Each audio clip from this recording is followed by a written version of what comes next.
Dinastía Deportiva Radio, Dinastía Deportiva por Clave 95.9 FM. Dinastía Deportiva Radio es el canal de YouTube y ahí tenemos una buena presencia en este momento. David Lugo nos escribe desde Maryland, Estados Unidos. Veo aquí a José Tavares también. Gracias por sintonizar Dinastía Buenas noches, dio su nombre. En el YouTube. ¿Cuál es su nombre? Héctor Chevalier. Chevalier, ahí está. Héctor Chevalier, buenas noches. También pues agradecido de la sintonía. 809-255-9509, la línea para comunicarse con nosotros. Mensajes de WhatsApp 849-885-8311. Y si usted está como el amigo que nos escribe desde Maryland, David Lugo, puede llamar por la línea internacional 1866-471-1609 y no se preocupe, no le van a cobrar nada. 1866-471-1609, la línea internacional. Vamos entonces a hablar un poquito de Vladimir. Bueno, Vladi ayer fue colocado de segundo bate por primera vez en la temporada y estábamos cuestionando su falta de poder. Bueno, pues el hombre ayer, en todos los partidos que estaba como segundo bate, lo ha sacado. Ya para que tú te calmes con él. En todos. Y un jonrón para que lo dejes tranquilo. Es uno solo, pero es algo. Vamos con la gente en Dinastía Deportiva. Buenas tardes. Buenas tardes, Melvin y equipo. Ronnie López de este lado con el reporte automovilístico del día. ¿Cómo? ¿Qué está pasando en las calles de Santo Domingo, hermano? No, o sea... Muchos tapones. 27 con Gómez, dime.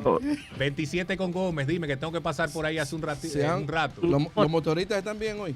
Un taponazo, no. Hoy se celebraron las 24 horas de Nürburgring este fin de semana, la cual Max Verstappen no pudo ganarlas porque tuvo un fallo técnico que lo relegó a la posición 36. Venía ganando, pero ese fallo lo sacó de competencia. En esta carrera, el auto que se robó el corazón del público fue un Dacia Logan, un vehículo muy humilde que compitió en la competencia. Oye, los vehículos que le enfrentó estaban entre Golf GTI, Audi RS3 y Audi TT. No ganó, pero pudo terminar la carrera. Por otro lado, a nivel nacional, y gracias a nuestro gran relacionador público del automovilismo dominicano, Aquila José Ramírez, nos dice que estamos teniendo una excelente participación en Costa Rica a nivel de cars, con Manuel Trocoso brillando que ganó en el circuito P1 Speedway, destacándose entre 36 pilotos jóvenes de 18 nacionalidades. Eso es lo que tenemos por ahora en el automovilismo.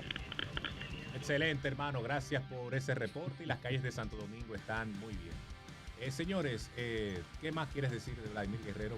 No, que me gustaría ver cuál será en realidad, ya hablando en serio, cuál será el orden al bate que tendrá definitivamente, porque no es la primera vez que él es colocado como primer bate, como segundo bate, perdón. Él lo ha hecho ya en más de casi 250 partidos durante toda su carrera, pero la realidad es que en todos los turnos que le han sido colocados, donde mejor le ha ido es como tercer bate. Como tercer bate él tiene un promedio de 299, es donde más ha jugado también. Como segundo de por vida 266, como cuarto 260, como quinto una muestra más corta de 53 juegos 321. Pero ustedes saben que en el béisbol moderno los equipos les gusta poner al mejor bateador como segundo o tercero, generalmente segundo. Hay que ver cuál será la movida que va a determinar Toronto, que van a hacer con él en lo que queda de este año. Ellos van a seguir buscando cómo sacar lo mejor de Vladimir, porque la verdad es que no está en nada. En los últimos 7 días batea 115. Si lo extendemos a 15 juegos, 145 su promedio. Y si lo extendemos a los últimos 30 partidos, 264. Es decir que necesita adelantar un poquito el paso, porque es que ya Vladimir Guerrero Jr. debe tener una producción de acuerdo a los $500 millones que le pagaron los Azulejos de Toronto. Que ayude a ese equipo de Toronto, que está uno de los comodines sobre este todo. Momento. Vamos con la gente en Dinastía Deportiva. Hola. 809-255-9509 es el contacto con nosotros. Adelante. Bueno, Chacho. Hola. ¿Qué hay? Lo que le voy a decir. A ver, viene Bocho. Con respecto al fallón de Bartolo y de Joan Santana, que siempre se ha criticado, decían que se lo mereciera Joan Santana. Oye, con estas estadísticas modernas que se están evaluando hoy en día, Por eso que están evaluando ese sayón. Pero eso eran épocas pasadas que se evaluaba diferente el sayón. Entonces yo lo que creo que uno no puede evaluar un sayón por las estadísticas de hoy en día. Porque si vamos a eso, pues hay unos pitches como de Grom que ha ganado sayón y diferentes pitchers con 9, 10 y 11 victorias. En esos tiempos, cuando se exigía que metieran el brazo, ninguno de esos pitchers, ni de Grom, ni ninguno de esos que ganan hoy en día, esos sayones, se llaman sayones chinos, con pocas victorias en el pasado. Se evaluaba de otra manera el pitcher, que ustedes lo saben.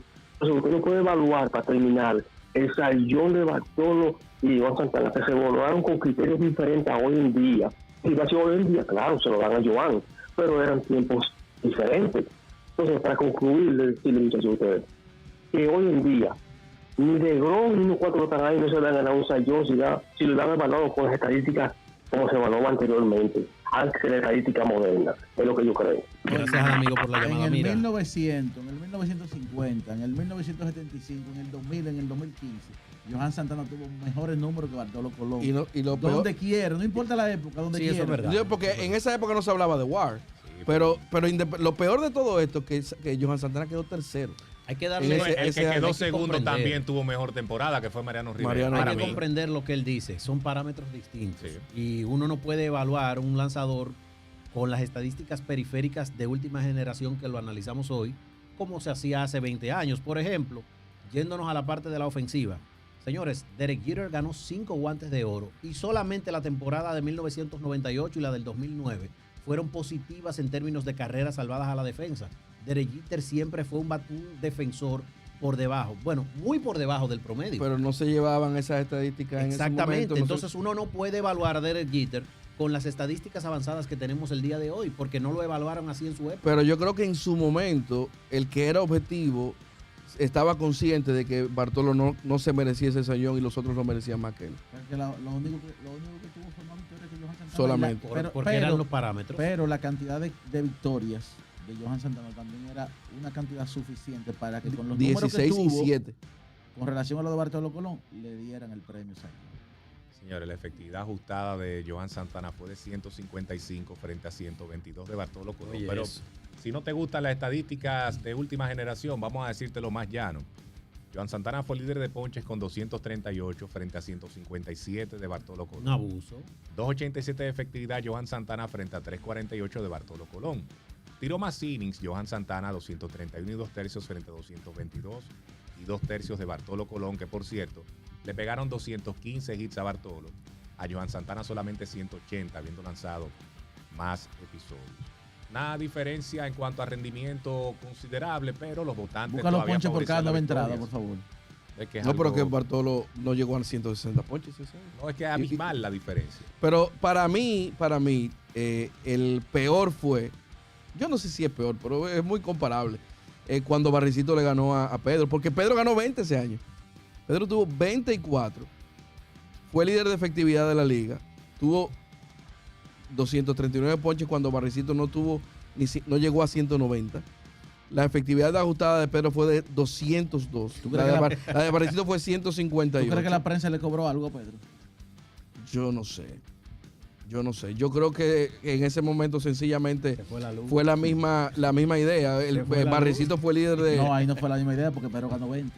Yo creo que ahí le cobraron algo. Pero Barricito Claro. fue líder de victorias de la liga con 23. Claro, lo que pasa es que la diferencia de Pedro y Cito era más Traté de cerrada. buscar el argumento de por qué quizás le dieron el sayón a Cito, que fue el lanzador que se metió en la racha de Oakland y tuvo 5 victorias en esa racha.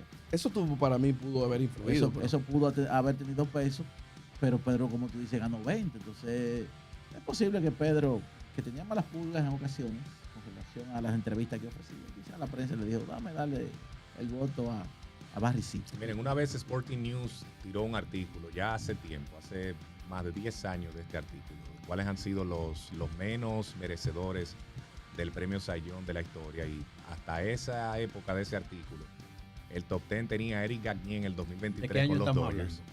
Eso fue 2000, ahora viendo el artículo 2014, hace mucho de ese artículo, pero Bartolo Colón ganó el Cy Young antes de que saliera ese artículo. Correcto. Eric Gagné, número 10, en 2003 con los Dodgers.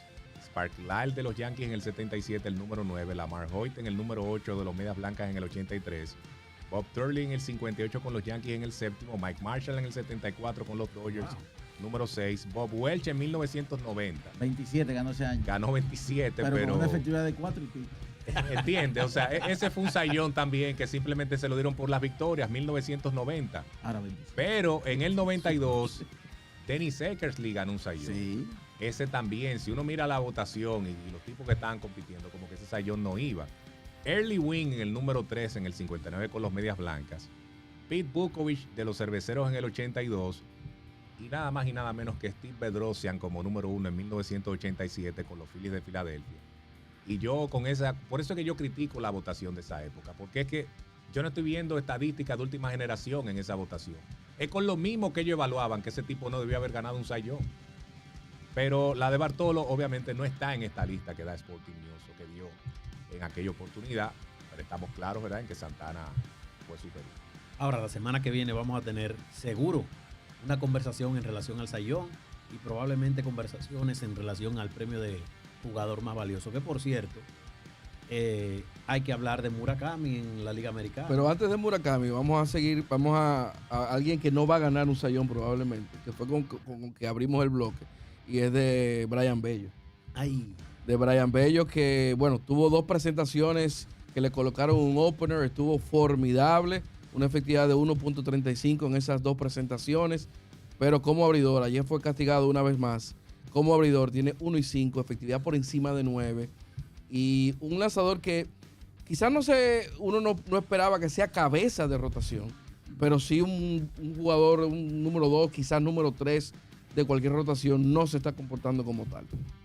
Bueno, los Medias Rojas de Boston hicieron algunos movimientos importantes porque algo vieron ellos en el tiempo que nosotros probablemente nos tardamos un poquito más en identificar. Antes de seguir hablando de Bello, vamos a tomar la próxima llamada que está por ahí. Buenas tardes. Hola, 809-255-9509, adelante. Sí, buenas tardes, Melvin. Hola. Equipo, José Barrera de este lado. Barrera, ¿cómo estás? Todo bien, Qué bueno. esperando que ustedes estén bien por allá. Gracias. Melvin, la llamada de hoy es para que me analicen este equipo y me digan el chance que tienen con el plantel que ellos tienen para ver hasta dónde pueden llegar, que es los Media Blanca. Sí. Que tenía mucho tiempo que no lo veía jugando sobre 500. Tienen 2... Ni tú ni nadie. Hacía rato. Vamos a hablar un poquito de ellos más adelante. Mira, nosotros, Barrera. Sí, Ajá. con el plantel que ellos tienen, a ver si es una realidad o se bajan de ese barco. Sí. Para...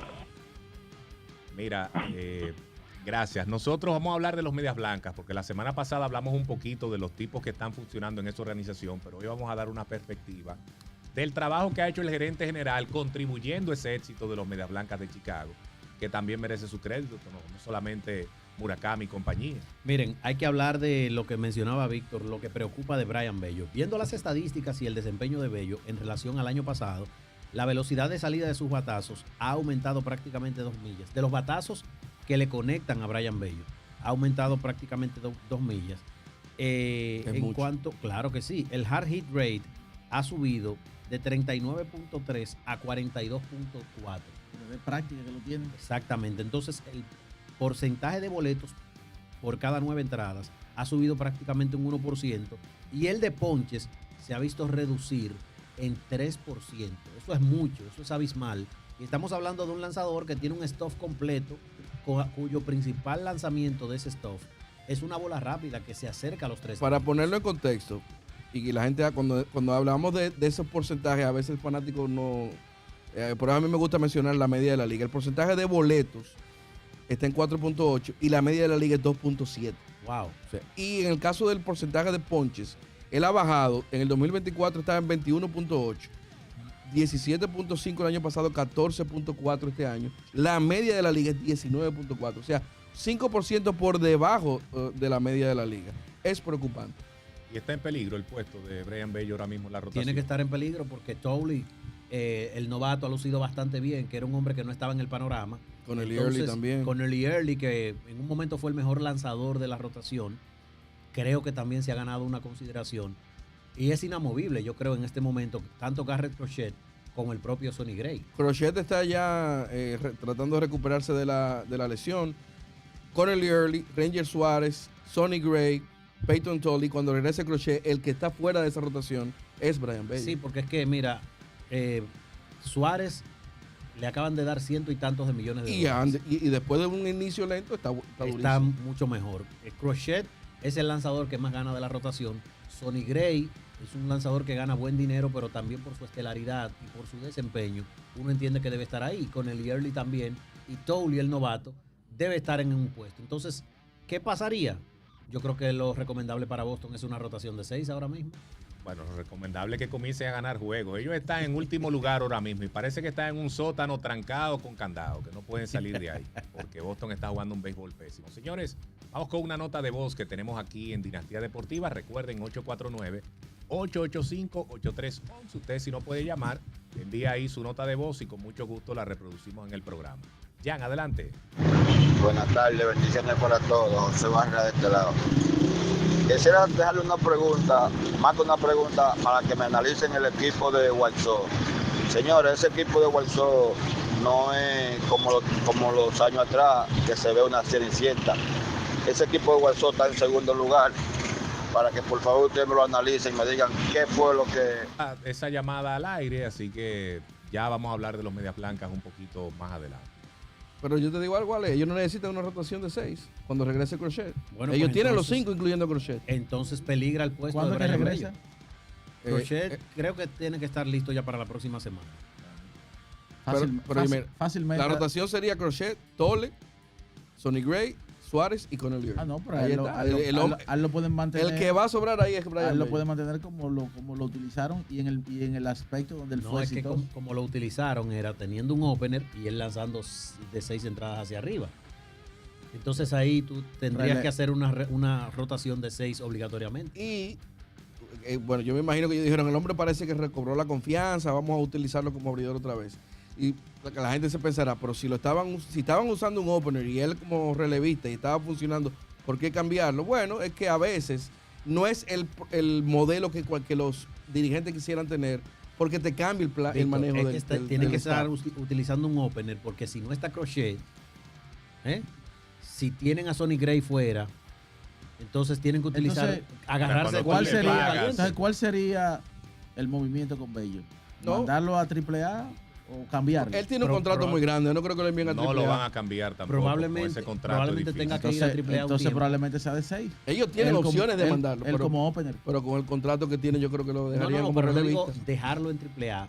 Ellos lo van a mandar a AAA, que es la sucursal de más nivel que ellos tienen, o lo deberían, es lo que digo. Trabajar algo que ellos hayan identificado en Brian Bello y cuando regrese convertirlo en relevista largo. Yo creo que él va a ser relevista largo sin enviarlo a las menores. Ahora hay que ser guapo para tenerle confianza contra los Bravos de Atlanta en Atlanta. Que tiró bien estas 2 presentaciones. Vamos que Atención, abra de nuevo sí. contra los Bravos de Atlanta. Se acaba de extender aquí el La solución bravo del día. La solución Hay que conseguir ese patrocinador. La solución es de abajo de decirle que el juego está en el segundo cuando el inicio.